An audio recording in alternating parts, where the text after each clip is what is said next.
মলদ্বীপছ আমাৰ এছিয়াত থকা এখন বহুতেই সৰু দেশ। একচুৱেলি আপোনালোকে মেপত চাব পাৰে যে ইণ্ডিয়ান যোনখন মেপ হয় তাৰ সাউথ ৱেষ্টাৰ্ণ পাৰ্টত এই দেশখন লোকেটেড হৈ আছে। এইখন এখন আইলেণ্ড কাণ্ট্ৰি হয়, মানে ইণ্ডিয়ান অ'চেনৰ সেইখিনি জেগাত। আৰু এই দেশখনৰ যোনটো পপুলেশ্যন হয় ন, সেইটো হয় প্ৰায় 5,15,000।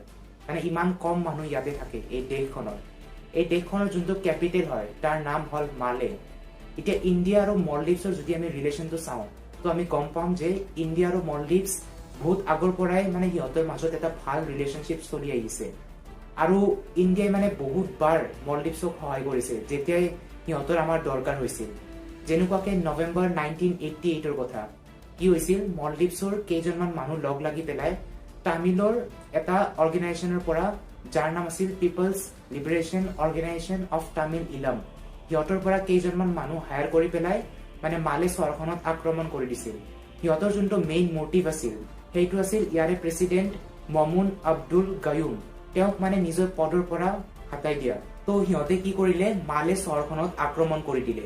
আৰু তেতিয়া সেইজন যে প্ৰেচিডেণ্ট আছিল তেওঁ মানে বেলেগ বেলেগ দেশৰ পৰা সহায় খুজিলে, যেনেকুৱাকে UK, US, শ্ৰীলংকা, পাকিস্তান, কিন্তু কোনো দেশেও মানে সিহঁতক সহায় কৰিবলৈ ৰেডি নাছিল। একমাত্ৰ আমাৰ ইণ্ডিয়াই সিহঁতক ফাৰ্ষ্ট টাইম সহায় কৰিছিল। আমাৰ পৰা মিলিটাৰী পঠোৱা হৈছিল তাত, আৰু মিলিটাৰীবোৰে সেইবোৰ মানুহ হৰুৱাই পেলাই সিহঁতৰ লগত ফাইট কৰি পেলাই যোনবোৰ জাগা সিহঁতে কেপচাৰ কৰি থৈছিল সেইবোৰক ফ্ৰী কৰি দিলে। প্ৰেচিডেণ্টজনক ছেফলি এটা বেলেগ জাগালৈ পঠিয়ালে। আৰু যোনবোৰ হষ্টেজেছ আছিল, যোনবোৰ মানুহক সিহঁতে বন্দী বনাই পেলাই বেলেগ দেশত লৈ যোৱাৰ কথা আছিল, সিহঁতক মাছ বাটতে ৰখাই পেলাই ৰেস্কিউ কৰিলে। তো তাৰ কাৰণে মালদ্বীপছৰ যোনটো গভৰ্ণমেণ্ট সেইটো বহুত বেছি থেংকফুল হয় আমাৰ ইণ্ডিয়ান গভৰ্ণমেণ্টৰ। আৰু তাৰ পৰাই আমাৰ এটা ভাল ৰিলেশ্যন চলি আহি আছে মালদ্বীপছৰ লগত। আৰু 2004ৰ কথা যেতিয়া চুনামি হৈছিল, তেতিয়া মালদ্বীপছ দেশখন বহুত বেছি এফেক্টেড হৈছিল ইয়াৰ পৰা। তেতিয়া আমাৰ পৰা মেডিকেল টিম, ইঞ্জিনিয়াৰিঙৰ টিম, তাৰপিছত ৰেস্কিউ টিম পঠিওৱা হৈছিল সেইখন দেশত। যিবোৰ মানুহ ইনজিয়ৰ্ড হৈছিল সেই চুনামিত সেইবোৰক ইভাকুৱেট কৰা হৈছিল। তাৰপিছত 2020 চনত মিছেলছ নামৰ এটা বেমাৰ মানে বিয়পি গৈছিল তাত। তো সেইটোৰ পৰা বাচিবলৈ আমাৰ ইণ্ডিয়াৰ পৰা প্ৰায় 30,000টা ড'জ ভেকচিনৰ তাত পঠোৱা হৈছিল। তাৰপিছত 2020 চনৰ ছেপ্টেম্বৰ মাহত আমি সিহঁতক প্ৰায় $250 মিলিয়ন টকা ডোনেট কৰিছিলোঁ কভিড পেণ্ডেমিকৰ পৰা মানে সিহঁতক যুঁজিবলৈ কাৰণে। তো এইবোৰ সহায় আমি সিহঁতক কৰি আহি আহিছোঁ। কিন্তু আজি কেইদিনমান আগৰ পৰা ছ'চিয়েল মিডিয়াত এটা ট্ৰেণ্ড চলি গৈছে, #বয়কট মালদ্বীপছ, মালদ্বীপছক বয়কট কৰিব লাগে।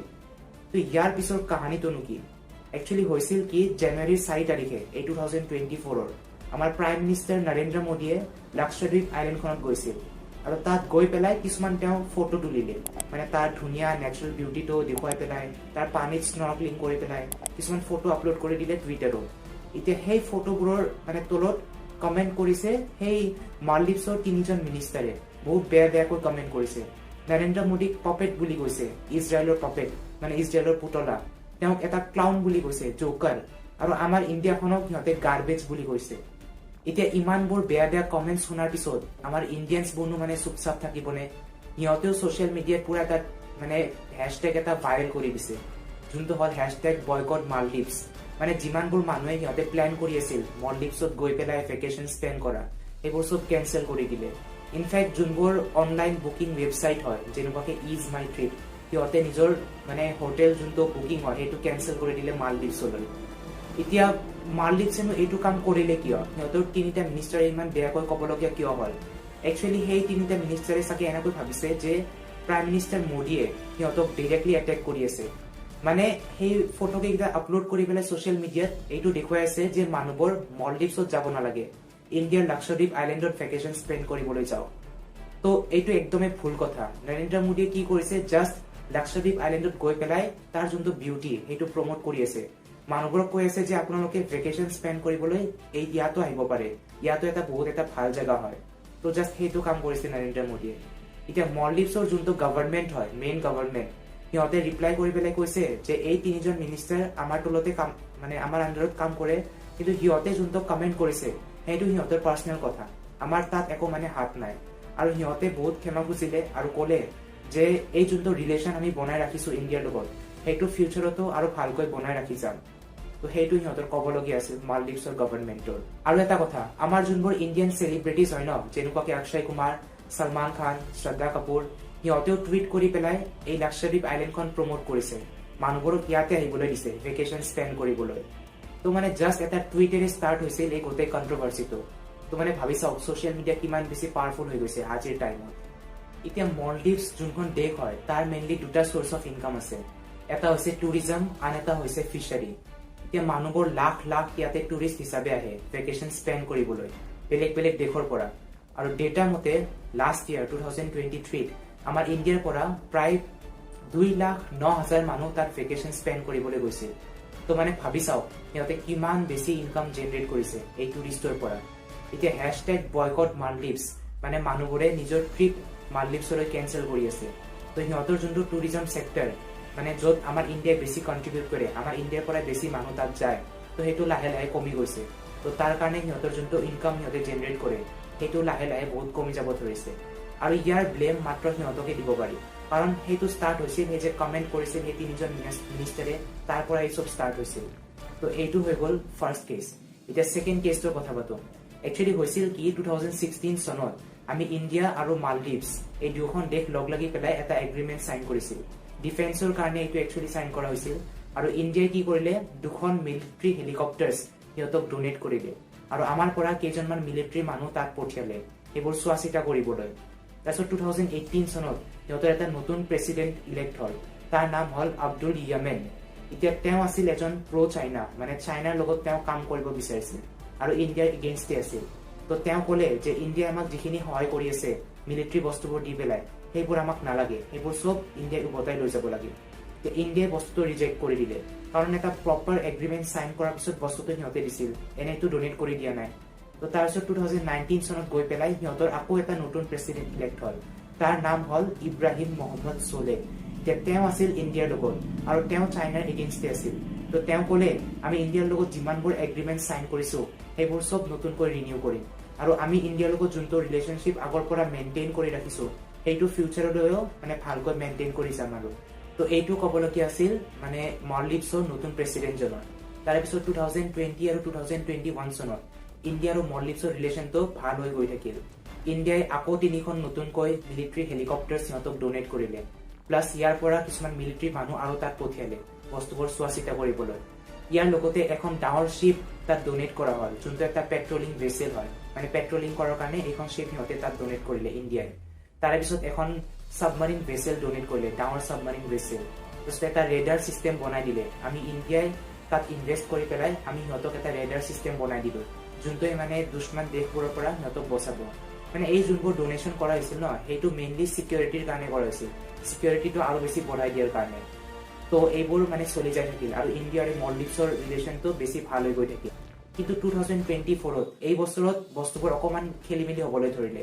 সিহঁতৰ এটা নতুন প্ৰেচিডেণ্ট ইলেক্ট হ'ল, তাৰ নাম হ'ল মহম্মদ মুইজু। এতিয়া তেওঁ হ'ল চাইনাৰ লগত, চাইনাক ছাপোৰ্ট কৰে আৰু ইণ্ডিয়াৰ এগেইনষ্টে আছে। ইনফেক্ট তেওঁ ইলেকশ্যন জিকিবলৈ যোনটো কেম্পেইন চলাইছিল ন, তাৰ শ্লোগান আছিল ইণ্ডিয়া আউট, ইণ্ডিয়াক আমাক নালাগে, ইণ্ডিয়াই যিবোৰ সহায় কৰি আছে সেইবোৰ আমাৰ দৰকাৰ নাই। ইণ্ডিয়াই আমাক সহায় কৰি পেলাই এইটো দেখুৱাব বিচাৰি আছে যে আমি দেশখন বহুত উইক হয়, কমজোৰ দেশ হয়, আমি সিহঁতৰ সহায় নোলোৱাকৈ নিজাকৈ একো কৰিব নোৱাৰো। তো প্ৰেচিডেণ্টজনৰ এইটো মানে ভাৱ ধাৰণা আছিল। আৰু তেওঁ ইণ্ডিয়াক ব্লেম কৰিলে যে ইণ্ডিয়াই আমাৰ যোনটো ভিতৰৰ পলিটিক্স হয় তাতে বহুত বেছি ইণ্টাৰফেয়াৰ কৰে। তো এইবোৰ কৈ পেলাই মানুহৰ মনত এটা বেয়া ভাৱ সোমাই দিলে ইণ্ডিয়ানছৰ প্ৰতি, আৰু ছ'চিয়েল মিডিয়া ইউজ কৰি পেলাই কিছুমান ভুল ইনফৰমেশ্যন স্প্ৰেড কৰি দিলে চব জেগাতে। তো তেনেকুৱা কৰি পেলাই তেওঁ ইলেকশ্যন জিকি গ'ল প্ৰায় 54% ভোটেৰে। তো ইলেকশ্যন জিকাৰ পিছত তেওঁ এতিয়া কাৰেণ্টলি মলদ্বীপছৰ নতুন প্ৰেচিডেণ্ট। আৰু ৰিচেণ্টলি এই জানুৱাৰী 10 মানত তেওঁ চাইনালৈ গ'ল আৰু যাই পেলাই তাত 20টা এগ্ৰিমেণ্ট চাইন কৰিলে। আৰু লগতে চাইনাক এইটো কথাও ক'লে যে ইণ্ডিয়াৰ লগত আপোনালোকে জানে আমাৰ ৰিলেশ্যনটো এতিয়া ভাল নাই, তো টুৰিষ্টবোৰ বহুত কমি গৈছে। তো চাইনাক ৰিকুৱেষ্ট কৰিলে যে আপোনালোকে নিজৰ দেশৰ পৰা টুৰিষ্ট ইয়ালৈ পঠিয়াওক, যাতে আমি তাৰ পৰা ইনকামটো জেনেৰেট কৰিব পাৰোঁ। আৰু চাইনাৰ যোনটো মানে প্ৰেচিডেণ্ট হয় শ্বি জিনপিং, তেওঁ এইটো ষ্টেটমেণ্ট দিলে যে মলদ্বীপছ আমাৰ এটা পুৰণা বন্ধুৰ নিচিনা, যেতিয়া মলদ্বীপছক আমাৰ সহায় লাগে তেতিয়াই সিহঁতক আমি সহায় কৰিম। তো মানে একচুৱেলি হৈছে কি, এজন প্ৰেচিডেণ্টে যিহেতুকে মানে তেওঁ চাইনাৰ লগত থাকে, মানে চাইনাৰ ছাপোৰ্ট বিচাৰে, তো দুয়োখন দেশে নিজৰ ৰিলেশ্যনটো ভাল কৰিব চেষ্টা কৰি আছে। এতিয়া যে মই আপোনালোকক 20টা এগ্ৰিমেণ্টৰ কথা ক'লো ন, যে এই প্ৰেচিডেণ্টজনে মলদ্বীপছৰ চাইনাৰ প্ৰেচিডেণ্টৰ লগত চাইন কৰিছে, তাৰ ভিতৰত এটা আহে BRI প্ৰজেক্ট, মানে belt and road initiative project. Actually এইটো এটা প্ৰজেক্ট হয় যোনটো চাইনাই ষ্টাৰ্ট কৰিছিল 2013 চনত। তাৰপিছত 2014ত গৈ পেলাই মলদ্বীপছখন চবতছে ফাৰ্ষ্ট এনেকুৱা দেশ আছিল যিয়ে এগ্ৰিমেণ্টটো চাইন কৰিছিল চাইনাৰ লগত। এতিয়া চাইনাই কি বিচাৰিছিল যে এছিয়া, আফ্ৰিকা আৰু ইউৰোপ এই তিনিখন কণ্টিনেণ্টৰ যিমানবোৰ দেশ আছে সিহঁতক মানে লিংক কৰোৱাটো। একচুৱেলি ইয়াতে সিহঁতৰ এটা বহুত ডাঙৰ বেনিফিট আছে। সিহঁতৰ যোনটো বিজনেছ হয়, ট্ৰেডিং কৰা, বস্তুবোৰ ইম্পৰ্ট কৰা, এক্সপৰ্ট কৰা, কিনা বিকা কৰা, তাত বহুত বেছি সহায় হ'ব ইয়াৰ কাৰণে। আৰু গোটেই দেশবোৰ এটা কানেক্ট হৈ থাকিব। আৰু চাইনাৰ যোনটো ইনফ্লুৱেঞ্চ হয়, যোনটো পাৱাৰ হয়, সেইটো এইবোৰ দেশতো সিহঁতে এষ্টাব্লিছ কৰি যাই থাকিব পাৰিব। তো সেইটো আছিল চাইনাৰ এটা প্লেনিং। আৰু মলদ্বীপছৰ নিচিনা দেশক মানে সিহঁতে বুজালে যে যদি আপোনালোকে আমাক ইয়াতে সহায় কৰে এই প্ৰজেক্টটো কমপ্লিট কৰিবৰ কাৰণে, তেতিয়াহ'লে আপোনালোকৰ যোনবোৰ দেশ আছে সেইবোৰো সময়ৰ লগত বহুত বেছি ডেভেলপ হৈ যাই থাকিব। তো এনেকৈ বুজাব ধৰিলে মলদ্বীপছৰ নিচিনা সৰু সৰু দেশক। এতিয়া মলদ্বীপছে এগ্ৰিমেণ্টটো চাইন কৰিলে। এতিয়া ৰিচেণ্টলি যে সেই প্ৰেচিডেণ্টজন গৈ পেলাই আৰু মানে এটা এগ্ৰিমেণ্ট চাইন কৰিলে, সেইটো হ'ল যে এইটো প্ৰজেক্টটো আৰু বেছি স্পীড আপ কৰা, বেছি ফাষ্ট কৰি দিয়া মানে প্ৰজেক্টবোৰ। এতিয়া তাৰ পিছত কি হ'ল, 2014ত যেতিয়া সিহঁতে চাইন কৰিলে মলদ্বীপছে এগ্ৰিমেণ্টটো, তেতিয়াৰ পৰা চাইনাই ইয়াতে বহুত বেছি ইনভেষ্টমেণ্ট কৰিব ধৰিলে। ইয়াতে ইনফ্ৰাষ্ট্ৰাকচাৰ বনালে, ৰাস্তা বনালে, ৰেলৱেৰ কিছুমান লাইন বনালে, পাইপলাইনৰ নেটৱৰ্ক বনালে, ৰিজৰ্ট, বিল্ডিংছ, এয়াৰপৰ্ট এইবোৰ বনাই পেলাই কি কৰিলে, এটা পপুলাৰ টুৰিষ্ট ডেষ্টিনেশ্যন বনাই দিলে মলদ্বীপছখনক। আৰু সিহঁতৰ ডেভেলপমেণ্টত বহুত বেছি সিহঁতক সহায় কৰিলে। তো মলদ্বীপছৰ নিচিনা সৰু সৰু দেশে এইটো কিয় বুজি নাপায় সেইটো নাজানো, যে চাইনাৰ এইটো এটা মাষ্টাৰ প্লেন হয়। সিহঁতে আগৰ পৰাই এইটো কাম কৰি আহি আছে। যোনবোৰ সৰু সৰু দেশ হয় সিহঁতক ইমান বেছি লোন দি দিয়ে, ইমান বেছি টকা দিয়ে ইনভেষ্টমেণ্ট কৰাৰ মানে ডেভেলপমেণ্ট কৰাৰ কাৰণে, যে সিহঁতে লাষ্টত গৈ পেলাই লোনটো পে কৰিব নোৱাৰা হৈ যায়। আৰু লোনটো যদি সিহঁতে চাইনাক পে কৰিব নোৱাৰে, তো আল্টিমেটলি চাইনাৰ আণ্ডাৰত আহিব এই সৰু সৰু দেশবোৰ। তো এনেকুৱাকৈ চাইনাই এখনৰ পিছত এখন সৰু সৰু দেশ নিজৰ কণ্ট্ৰলত আনিব বিচাৰি আছে। সিহঁতৰ পাৱাৰটো ইয়াত এষ্টাব্লিছ কৰিব যায় মানে বিচাৰি আছে চাইনাই। তো সেইটো হৈ গ'ল সিহঁতৰ মাষ্টাৰ প্লেন। এতিয়া চাইনা যোনখন দেশ হয় তাত আমি চবে জানো যে বস্তুবোৰ বহুত বেছি কোৱান্টিটিত প্ৰডাকশ্যন কৰা হয়। কিন্তু এইখন দেশত এটা বস্তু আছে যোনটো সিহঁতে নিজাকৈ প্ৰডাকশ্যন নকৰে, সেইটো হৈ গ'ল অইল, তেল। সিহঁতে তেলটো বেলেগ আৰৱ দেশবোৰৰ পৰা ইম্পৰ্ট কৰে। আৰু মেপখনত যে আপোনালোকে এই লাইনটো দেখি আছে, মালদ্বীপছৰ এইফালৰ পৰা হৈ পেলাই এই লাইনটো চাইনালৈ যাই আছে, এইটো সিহঁতৰ এটা ৰুট হয় বস্তুবোৰ ইম্পৰ্ট এক্সপৰ্ট কৰাৰ কাৰণে। এতিয়া সিহঁতে যদি মালদ্বীপছৰ নিচিনা সৰু দেশবোৰৰ লগত ভাল কানেকশ্যনটো বনাই নাৰাখে, তেতিয়াহ'লে সিহঁতৰ বস্তু কিনা বিকা কৰাত বহুত বেছি প্ৰব্লেম আহি যাব পাৰে চাইনাৰ। তাৰপিছত ষ্ট্ৰিং অফ পাৰ্লছ নামৰ এটা থিয়ৰী আছে, যোনটো এটা চাইনাৰ প্লেনিং হয়। মানে সিহঁতে আফ্ৰিকাৰ কিছুমান দেশ আৰু ইণ্ডিয়ান যোনবোৰ নেইবাৰিং দেশ হয়, পাকিস্তান, বাংলাদেশ, নেপাল, ভূটান, মলদ্বীপছ, এইবিলাকৰ লগত এটা ভাল ৰিলেশ্যন মেইনটেইন কৰি ৰাখি আছে, যাতে ইনকেছ যদি ফিউচাৰত গৈ পেলাই ইণ্ডিয়াৰ লগত সিহঁতৰ যুদ্ধ ষ্টাৰ্ট হৈ যায় চাইনাৰ, তেতিয়াহ'লে যাতে এইবোৰ দেশবোৰে চাইনাক ছাপোৰ্ট কৰে, ইণ্ডিয়াক ছাপোৰ্ট নকৰে। তো এইটো এটা চাইনাৰ মাষ্টাৰ প্লেন বুলি ক'ব পাৰি। আৰু তো চাইনা এখন বহুত বেছি বুদ্ধিয়ক দেশ হয়। সিহঁতে কিছুমান এনেকুৱা ষ্ট্ৰেটেজি, কিছুমান প্লেনিং এনেকুৱা বনাই থাকে যাতে গোটেই পৃথিৱীখনত সিহঁতে নিজৰ পাৱাৰটো এষ্টাব্লিছ কৰি যাই থাকিব পাৰে। তো ইণ্ডিয়া আৰু মালদ্বীপছৰ ক্ষেত্ৰত যদি আমি চাওঁ, তেতিয়াহ'লে আই হোপ কি মানে ফিউচাৰত গৈ পেলাই সিহঁতৰ ৰিলেশ্যনশ্বিপটো আৰু বেছি ভাল হৈ যাই থাকিব, বেয়াৰ পিনে নাযায়। কাৰণ যিমান বেছি ভাল ৰিলেশ্যনশ্বিপ আমি এইবোৰ দেশৰ লগত বনাই ৰাখিব পাৰোঁ, সিমানে বেছি ভাল ইণ্ডিয়াৰ কাৰণে হয়। তো এইটোৱে আছিল ক'বলগীয়া আজিৰ এই ভিডিঅ'টোত। মোৰ গোটেই কাহিনীটো জাষ্ট শ্বৰ্টত আপোনালোকক বুজাবলৈ চেষ্টা কৰিলোঁ। যদি ভিডিঅ'টো ইনফৰ্মেটিভ লাগিছে, ডেফিনেটলি চেনেলটো ছাবস্ক্ৰাইব কৰিব পাৰে। নেক্সট ভিডিঅ' কোনটো টপিকৰ ওপৰত বিচাৰে তলত কমেণ্ট বক্সত জনাব নাপাহৰিব। Bye bye.